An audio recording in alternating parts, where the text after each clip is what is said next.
answering the questions of Criminology Past Paper 2025. Question 1.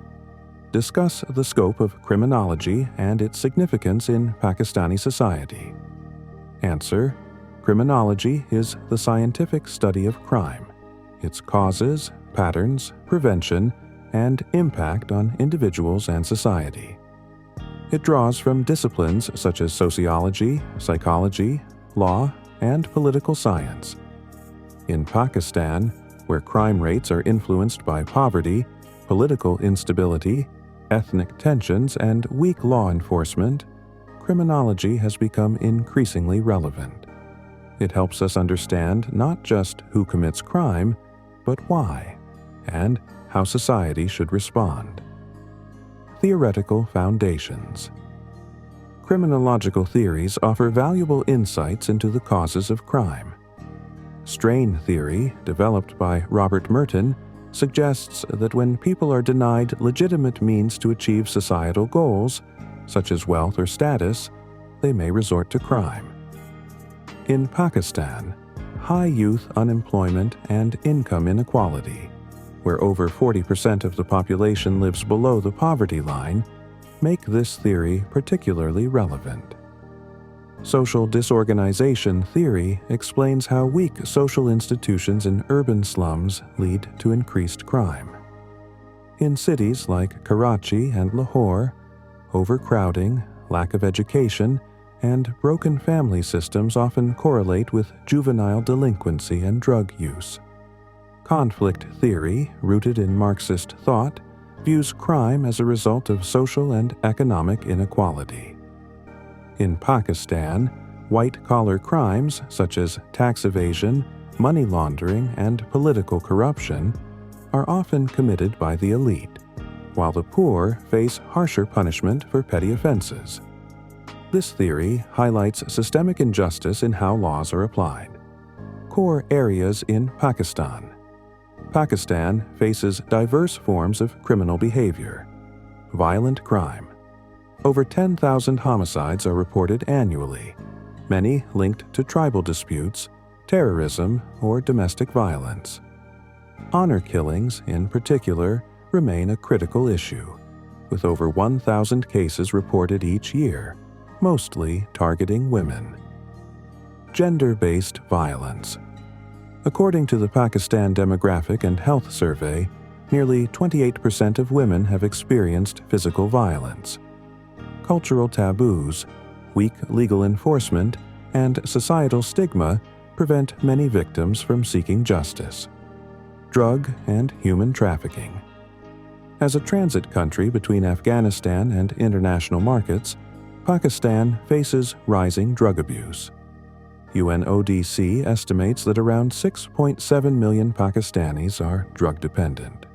Smuggling and trafficking remain major challenges at the Afghan and Iranian borders. Terrorism and radicalization.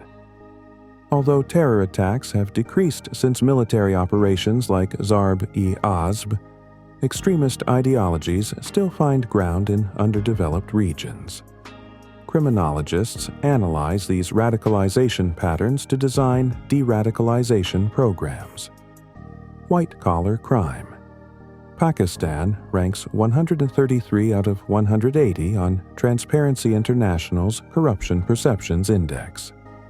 Criminology helps uncover complex crimes like embezzlement and fraud by applying forensic accounting and criminal profiling. Importance of criminology in Pakistan 1. Policy reform. Criminological research supports the development of fair laws. For instance, the 2016 Anti-Honor Killing Bill was introduced after research showed leniency in honor-based violence cases. 2. Improving law enforcement. Training based on criminological principles, like community policing, forensic investigation, and ethical conduct, enhances policing strategies. Projects in Islamabad and Peshawar using community policing models have reduced property crimes by up to 20%. 3. Rehabilitation and reintegration. criminology promotes rehabilitation rather than punishment. In Pakistan, rehabilitation programs in juvenile centers and jails offering vocational training have helped reduce repeat offenses. Fourth, victim advocacy. Criminologists study the experiences of victims, especially women and children, to promote better legal protection and psychological support. 5. Public awareness. Criminology challenges harmful cultural practices, such as child marriage or revenge crimes. Educational campaigns informed by criminological research promote long-term social change. Challenges and way forward. Pakistan faces several challenges in applying criminological solutions.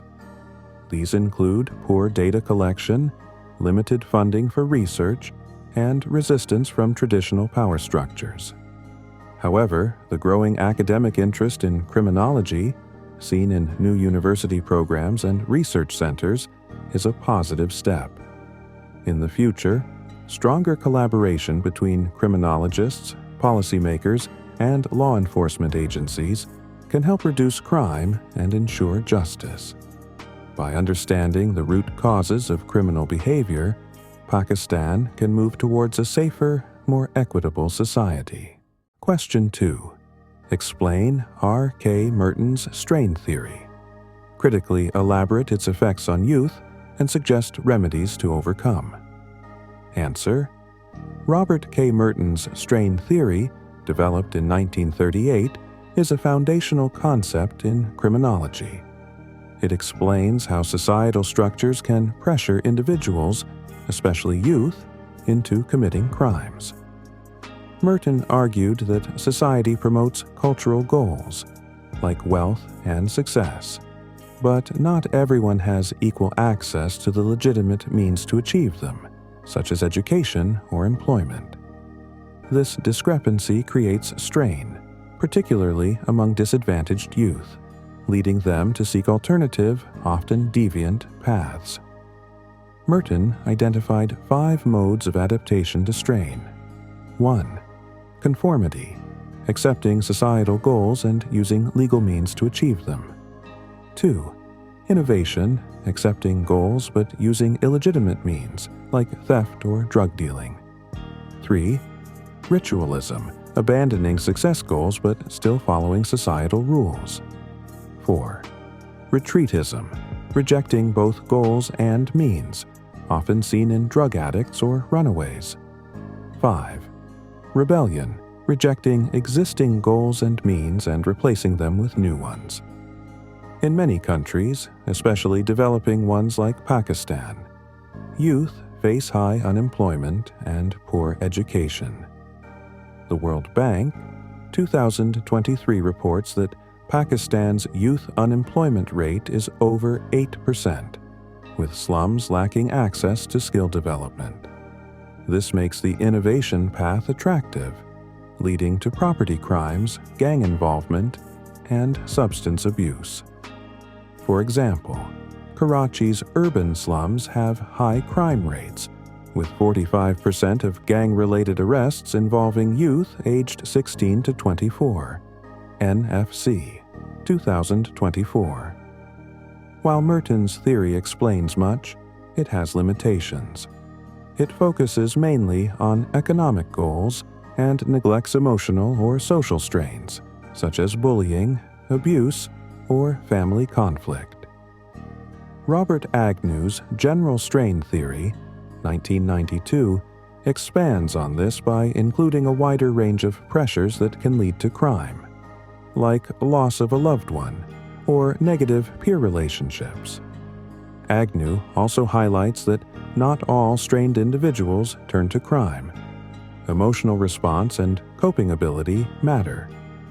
Merton's theory also doesn't fully explain crimes by the wealthy, like corporate fraud, nor does it account for gender differences. Feminist criminologists argue that young women's criminal behavior often stems from gender-based abuse and inequality, not just blocked economic opportunity. Youth affected by strain often turn to theft, and robbery to achieve material goals, drug abuse as a form of escape, gang membership for belonging and status. To reduce these outcomes, we must address both economic and emotional aspects of strain. Effective remedies include 1. Expanding opportunities. Vocational programs like NAVTTC 2024 train youth in trades. Studies show trained youth are 40% less likely to commit crimes. 2. School-based life skills. Programs teaching conflict resolution and emotional regulation reduce delinquency. In Lahore, 2022, such programs cut bullying by 20%. 3rd, mentorship.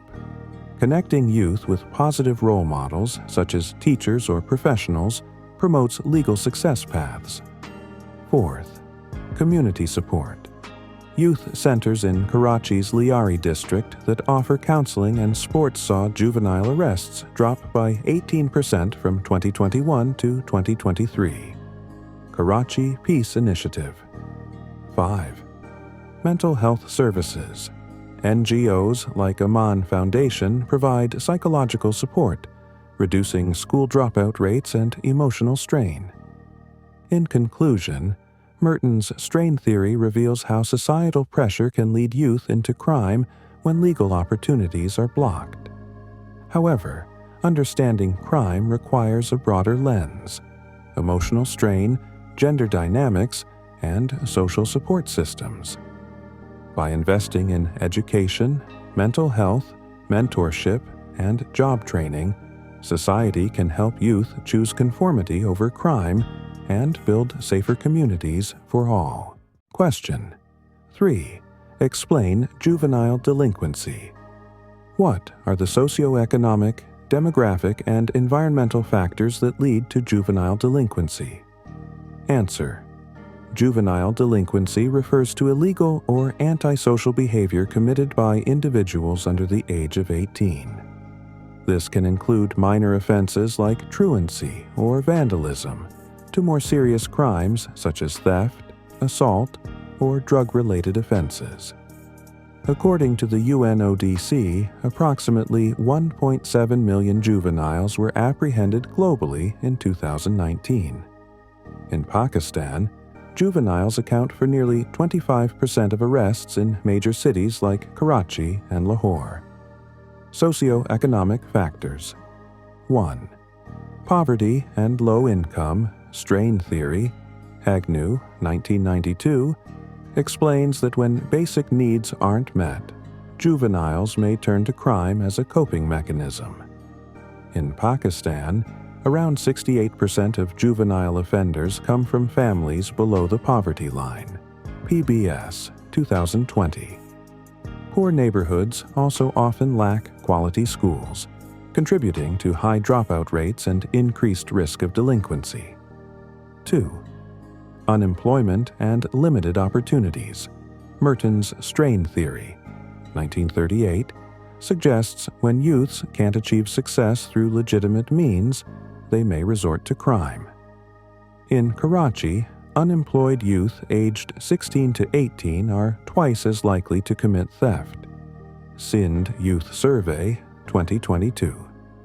Children of unemployed parents often lack role models for lawful behavior. 3.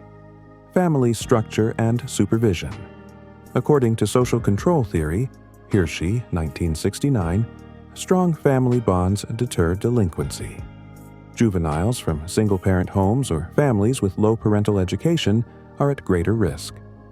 In Islamabad, such juveniles are nearly twice as likely to join gangs. Islamabad Family Survey, 2021. Demographic factors. 1. Age and gender. The most delinquent age group is 15 to 17. Biological changes and peer influence make this group vulnerable. Boys represent nearly 80% of juvenile arrests worldwide. UNODC, 2019. In Karachi, 22% of schoolboys aged 16 to 17 admitted to minor crimes. Karachi Behavior Study, 2022. 2. ethnicity and minority status, labeling theory. Becker, 1963, explains how repeated targeting by law enforcement can lead to self-fulfilling delinquent identities. In Karachi's Liari district, youth from ethnic minorities like Baloch and Pashtun face over-policing and higher gang recruitment. Liari Youth Observatory, 2021. Environmental factors. 1. Disorganized neighborhoods, social disorganization theory, Shaw and McKay, 1942, highlights how high-poverty, high-mobility neighborhoods lack informal control. In Lahore's Kachi Abadis, crime is normalized, and 45% of adolescents report committing petty crimes by age 14. Hira Mandy Study, 2021. 2. Peer pressure and gangs, differential association theory, Sutherland, 1947, emphasizes that criminal behavior is learned. In Peshawar, 60% of juvenile detainees started offending after associating with older gang members. KP Juvenile Study, 2022. Third, school environment. Hostile school settings with bullying and poor teacher-student relations push children away from education. In Karachi, 38% of students aged 13 to 16 reported being bullied, increasing their vulnerability to street crime. 4. Exposure to violence and media. Exposure to domestic or community violence increases risk of aggression.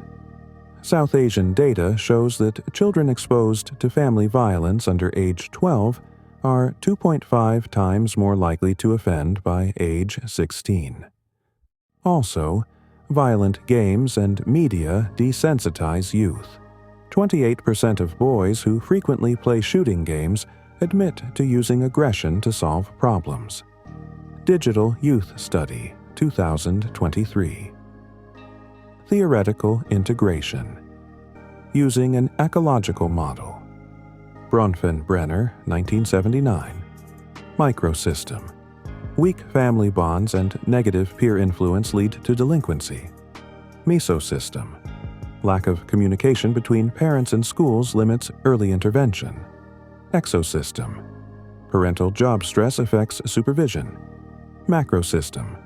Cultural and structural inequalities reinforce delinquent pathways. Theories like strain, social disorganization, differential association, and social control reveal how poverty, weak institutions, peer influence, and discrimination all combine to push juveniles toward crime. Conclusion. Juvenile delinquency is shaped by a complex web of socioeconomic deprivation, demographic vulnerabilities, and environmental stressors. In Pakistan, these factors include poverty, school dropout, ethnic discrimination, family breakdown, and community disorganization. Effective solutions must address root causes through educational reforms, family support programs, community centers, and fair policing. Only then can at-risk youth be redirected from crime toward constructive futures. Question: what difficulties do police officers encounter in preventing crime and upholding social order and law? Answer: police officers face multiple, interlinked challenges that impede crime prevention and social order. These obstacles can be analyzed through criminological theories and illustrated with examples. 1. Resource constraints and institutional gaps. Understaffing and budget limitations are pervasive. The United Nations recommends about 300 officers per 100,000 inhabitants, but Pakistan has only around 239 per 100,000. Routine activities theory emphasizes that effective guardianship requires adequate personnel. With fewer officers, response times increase and patrol coverage shrinks. For example, in rural districts where one officer may be responsible for dozens of villages, many petty crimes go unreported or remain unsolved due to lack of manpower. 2. Training, equipment, and technological deficits. Many departments lack modern tools and advanced training. A 2019 regional survey found fewer than 1/3 of officers had systematic instruction in community policing or digital forensics. According to strain theory, as socioeconomic pressures intensify crime rates, police without proper forensics or analytics struggle to deter complex offenses, such as financial fraud or cyber-enabled extortion, and often rely on outdated investigative methods. 3. Political interference and corruption conflict theory highlights how law enforcement may serve elite interests, eroding legitimacy. In Pakistan, political influence in transfers and case outcomes is common. Such manipulation undermines impartiality, discourages honest officers, and fuels public distrust. Procedural justice theory shows that when citizens perceive police decisions as unfair or biased, they are less likely to report crimes or cooperate with investigations, weakening community safeguards. 4. Legitimacy and community relations. Social disorganization theory notes that weak civic institutions and fragmented communities hinder cooperation. In many urban slums, police are viewed more as outsiders or enforcers than partners. A trust deficit means residents withhold critical information, making it difficult to anticipate or prevent crimes. For instance, in parts of Karachi's informal settlements, local gang networks thrive partly because residents fear retaliation if they cooperate with law enforcement. 5. Urbanization and environmental pressures. Rapid urban growth creates informal settlements with poor infrastructure. In Karachi, a significant share of homicides occurs in areas where police presence is minimal. Social ecology theory suggests that overcrowding and inadequate street lighting foster criminal activity. Officers often cannot patrol sprawling territories thoroughly, especially alleys and narrow lanes, allowing armed groups or organized street gangs to establish control in certain neighborhoods. 6. Evolving crime patterns, cybercrime, and transnational networks. The shift to digital environments poses new hurdles. Few police units in South Asia have dedicated cybercrime teams, so crimes like identity theft, online financial scams, and social media-based radicalization often go unaddressed or take months to investigate. Transnational syndicates exploit coordination gaps. Human trafficking and narcotics rings operate across provinces and even across borders, making deterrence weak when collaboration among jurisdictions is limited. 7. Cultural norms, social tolerance, and legal ambiguities. Labeling theory argues that when minor offenses go unpunished, a permissive culture develops. In rural areas, domestic violence or honor-related crimes often remain unreported due to social and family pressures. Police who attempt intervention can face backlash from local elders or community leaders.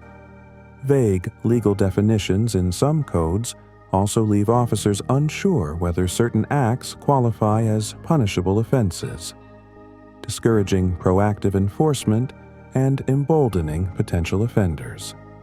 8. Psychological and operational stressors. High exposure to violence, chronic understaffing, and irregular shifts cause burnout. Many officers report stress-related symptoms, such as sleep disturbances and anxiety, that impair judgment. High stress can lead to over-reliance on force or, conversely, risk-averse behavior that causes officers to hesitate in critical moments. Both outcomes erode public trust and reduce the effectiveness of community engagement. Conclusion. Applying theories such as routine activities, strain, social disorganization, conflict, and labeling.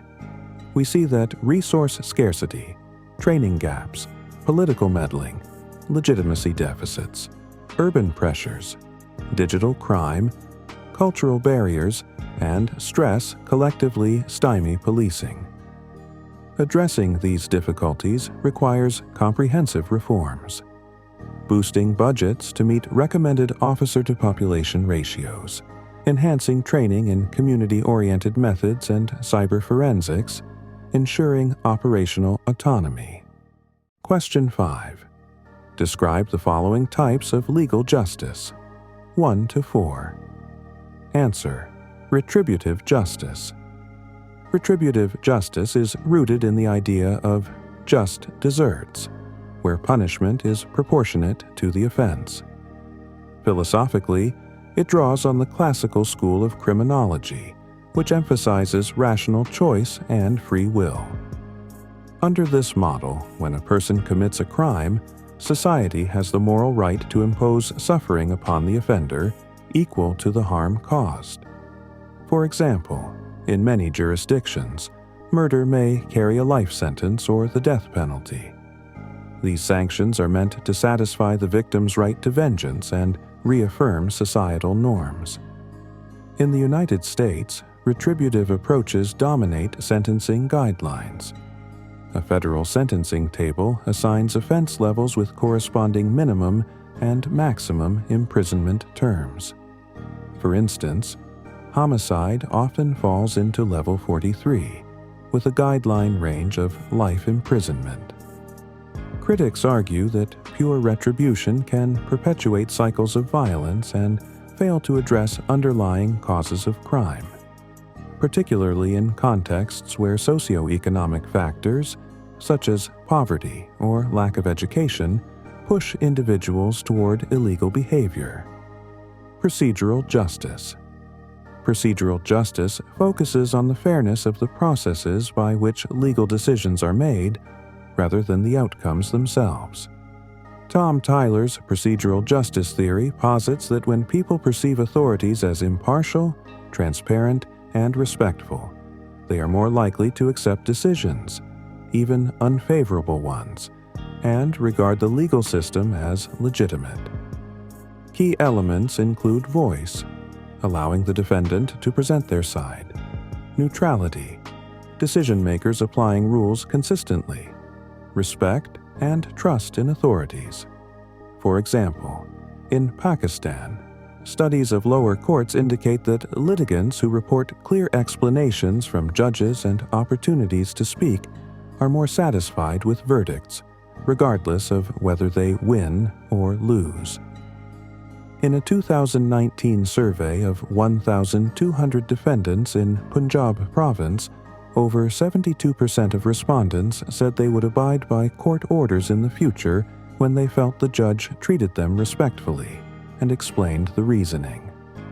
Procedural justice is also central to restorative programs.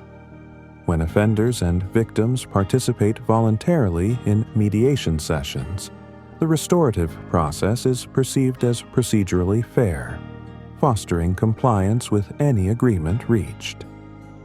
Distributive justice. Distributive justice concerns the equitable allocation of resources, opportunities, and burdens in the criminal justice system.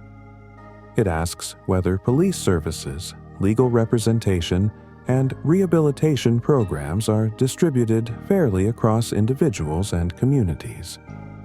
In a resource-constrained country like Pakistan, disparities often arise. Urban centers might have better-funded forensic labs, while rural districts rely on outdated equipment, leading to uneven investigative quality.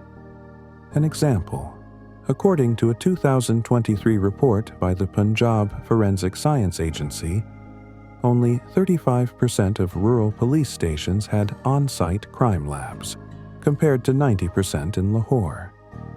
Theoretical perspectives from conflict criminology highlight how power imbalances exacerbate these inequities. Marginalized groups, e.g., low-income or ethnic minorities, face disproportionate police surveillance and limited access to quality legal defense. In affluent regions, defendants can afford retained counsel, whereas the indigent depend on underfunded public defenders, resulting in longer pretrial detention and harsher plea bargains. Distributive justice advocates recommend measures such as pro bono legal clinics, sliding scale bail schemes, and targeted funding to balance these disparities. Restorative justice shifts the focus from punishment to repair. Drawing on positivist and interactionist theories, it emphasizes the relationships between offender, victim, and community.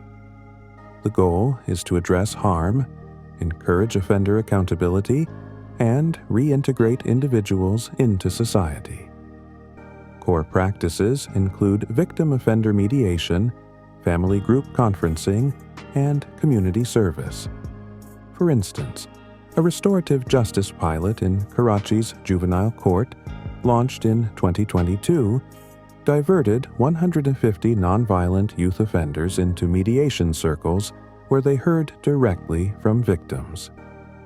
After 6 months, recidivism among participants was 12%, compared to 35% for a control group processed through traditional courts. Restorative programs often involve a circle of support that includes community elders, victims, and family members. This process enables offenders to make reparations, financial or symbolic, and rebuild trust. From a theoretical standpoint, restorative justice aligns with labeling theory. By avoiding stigmatizing criminal labels, it reduces the self-fulfilling prophecy of recidivism. Question 6. Discuss the importance of the investigation process in the criminal justice system. How can these be more effective? Answer. The investigation process is a cornerstone of the criminal justice system. It is through investigations that crimes are detected, suspects are identified, evidence is gathered, and the groundwork is laid for prosecution and justice. A flawed or weak investigation can lead to wrongful convictions, acquittals of the guilty, or miscarriages of justice. Therefore, the importance of a robust, professional, and timely investigative process cannot be overstated. From a criminological perspective, the investigation process is not just a mechanical search for facts. It is embedded within broader social, legal, and institutional frameworks. Let's understand this more deeply through theories and real-world examples. Importance of investigation in criminal justice. 1. Evidence collection and truth-seeking. The primary aim of an investigation is to uncover the truth. This involves collecting both physical and testimonial evidence. For instance, in the 2012 Delhi gang rape case in India, the quick and thorough investigation led to the arrest and prosecution of the perpetrators within days. Forensic evidence, CCTV footage, and witness testimonies played a decisive role. 2. Ensuring due process and fair trial. Investigation must uphold constitutional rights. It forms the basis of due process under law.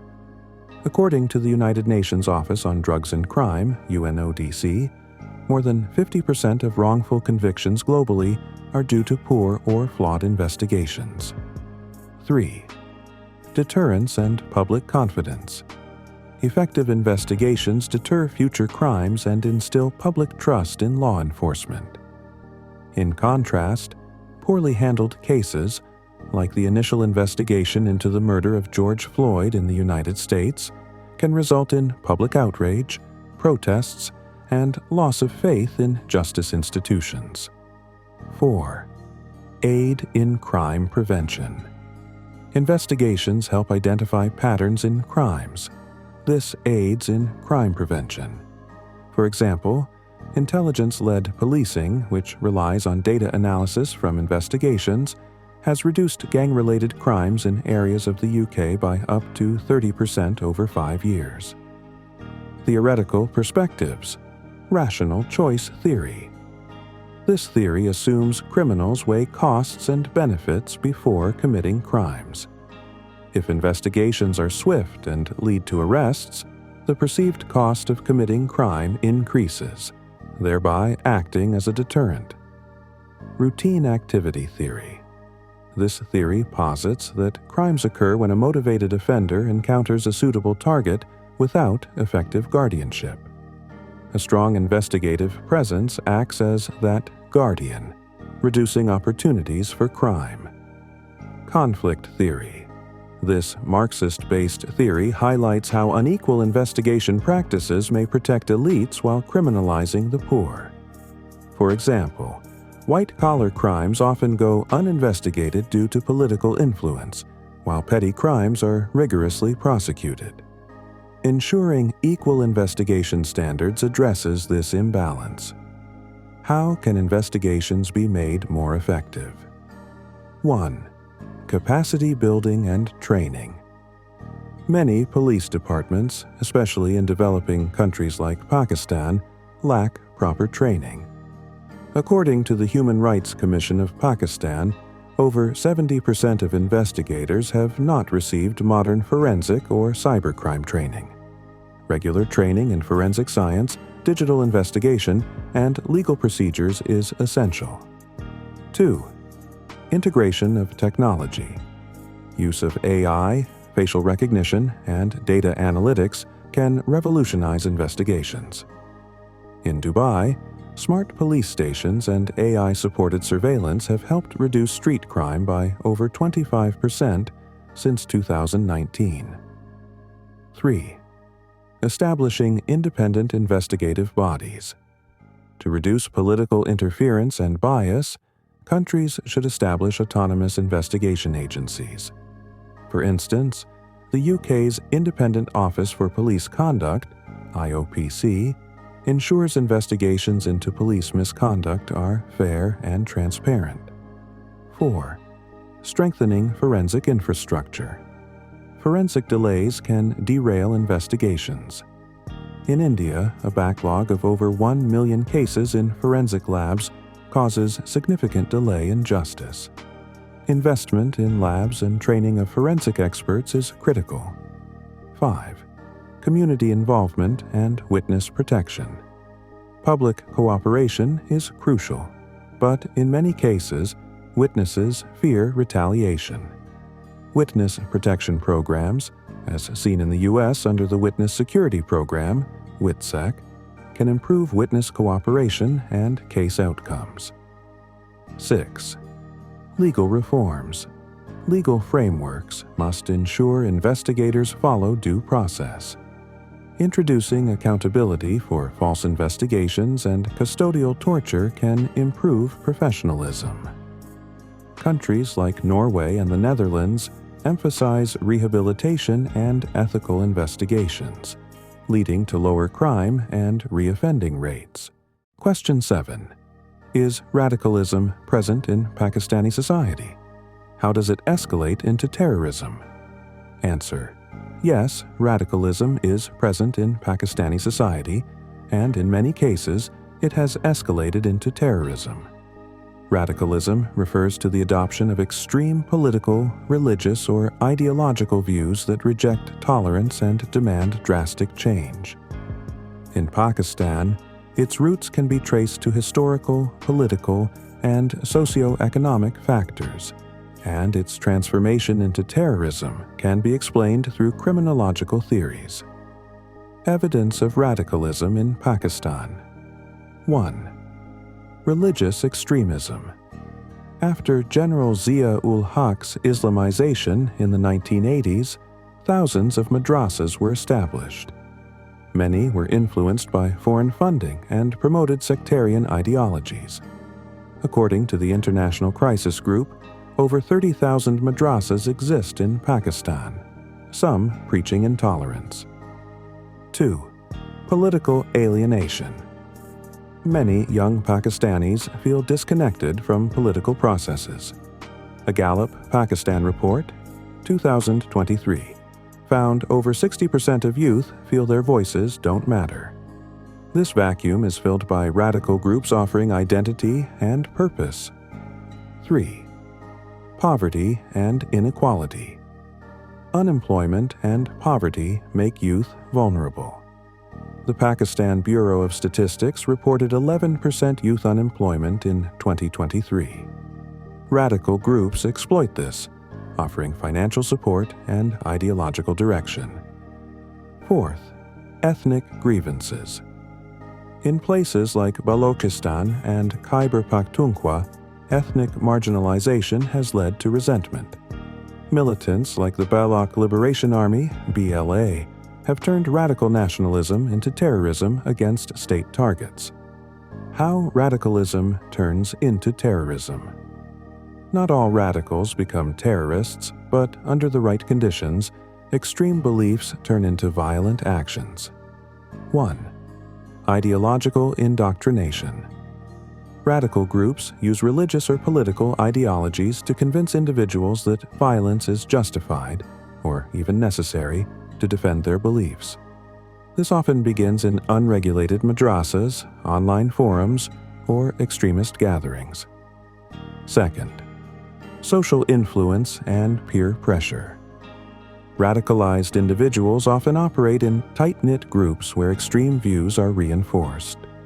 Over time, group loyalty, pressure to conform, and shared identity push individuals toward violent action. 3. Perceived injustice and grievance feelings of marginalization, oppression, or state injustice, such as police brutality or ethnic discrimination, fuel anger. This sense of grievance is exploited by radical leaders who direct it toward violent revenge. 4th, promise of status and belonging. Terrorist groups offer a sense of purpose, heroism, and brotherhood. For alienated youth, especially from poor or unstable backgrounds, this becomes a powerful motivator to commit violence in exchange for recognition and meaning. Strain theory. Robert Merton. When people can't achieve societal goals through legal means, they may turn to crime. In Pakistan, youth facing poverty and injustice often find answers in extremist ideologies. Many TTP members come from underdeveloped tribal areas. Social learning theory. Albert Bandura. People learn behaviors by observing others. Radicalization often happens in madrasas, prisons, or online spaces. For example, Saad Aziz, involved in the 2015 Safura Goth massacre, was a university graduate radicalized through extremist content. Differential association theory. Edwin Sutherland. This theory suggests that crime is learned through close associations. Extremist recruiters exploit peer pressure and group identity, making youth feel part of a bigger cause. Places like Lal Masjid have become radical breeding grounds. Routine activity theory. Cohen and Felsen. Terrorism occurs when there's a motivated offender, a vulnerable target, and no security. The APS Peshawar attack, 2014, is a tragic example where terrorists targeted schoolchildren, killing 147. Real-life examples: Lal Masjid siege, 2007. Radical preaching and weapons inside the mosque led to a deadly military operation. Aftermath saw a spike in terrorism. Mumtaz Qadri, 2011. A police officer assassinated Governor Salman Taseer over blasphemy law criticism. Thousands celebrated him as a hero, revealing deep radical sentiment. Baloch militancy. Years of political neglect and military operations radicalized ethnic groups. The BLA now engages in bombings and attacks on infrastructure. Conclusion. Radicalism in Pakistan is fueled by religious extremism, political exclusion, poverty, and ethnic resentment. It escalates into terrorism through social learning, personal grievances, and group dynamics, as explained by criminological theories. To prevent radicalism from turning into terrorism, Pakistan needs educational reforms to promote critical thinking, youth engagement in politics and policy, economic opportunities, and rehabilitation programs for the already radicalized. Question 8. Write short notes on the following. 1. Anti-narcotics force. 2. Money laundering. 1. Anti-narcotics force, ANF. The Anti-Narcotics Force, ANF, is Pakistan's federal agency responsible for controlling drug trafficking, enforcing anti-narcotics laws, and dismantling drug networks. Formed in 1995 and working under the Ministry of Narcotics Control, ANF operates nationwide.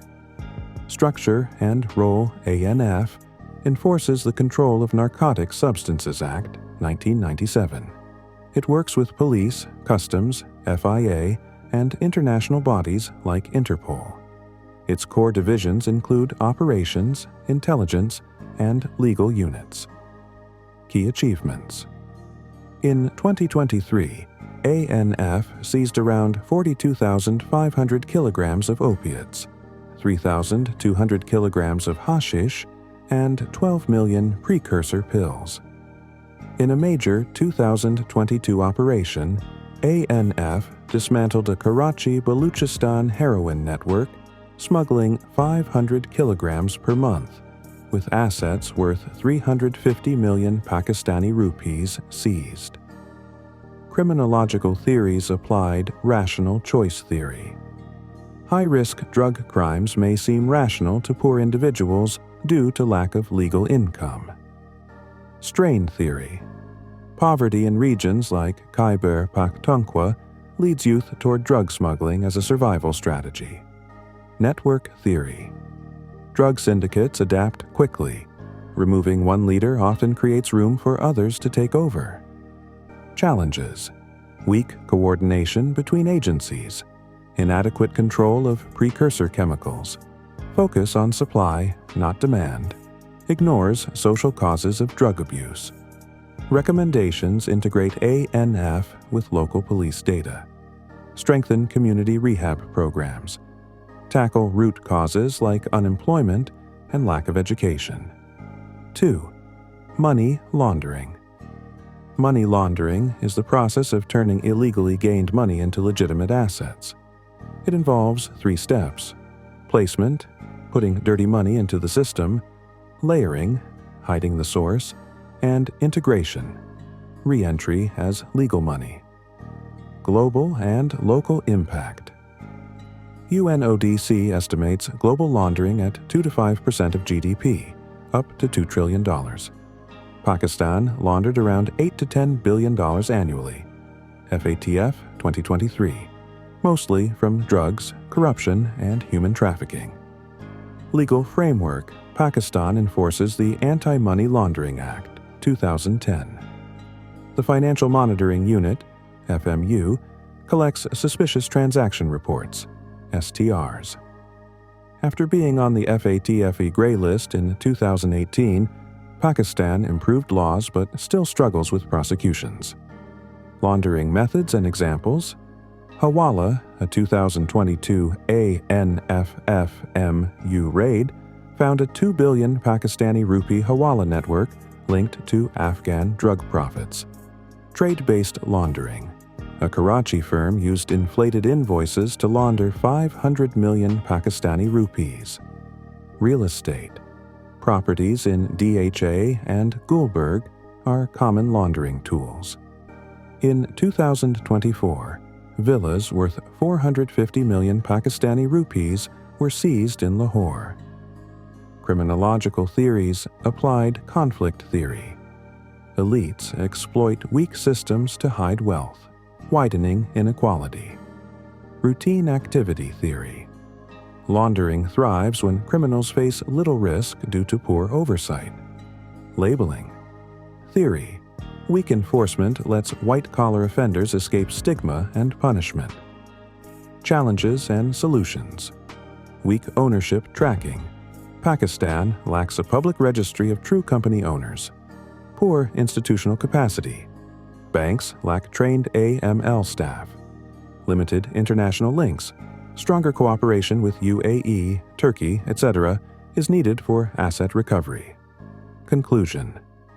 Both ANF and anti-money laundering efforts play vital roles in curbing organized crime. But without addressing root causes like poverty, lack of education, and corruption, enforcement alone will not be effective.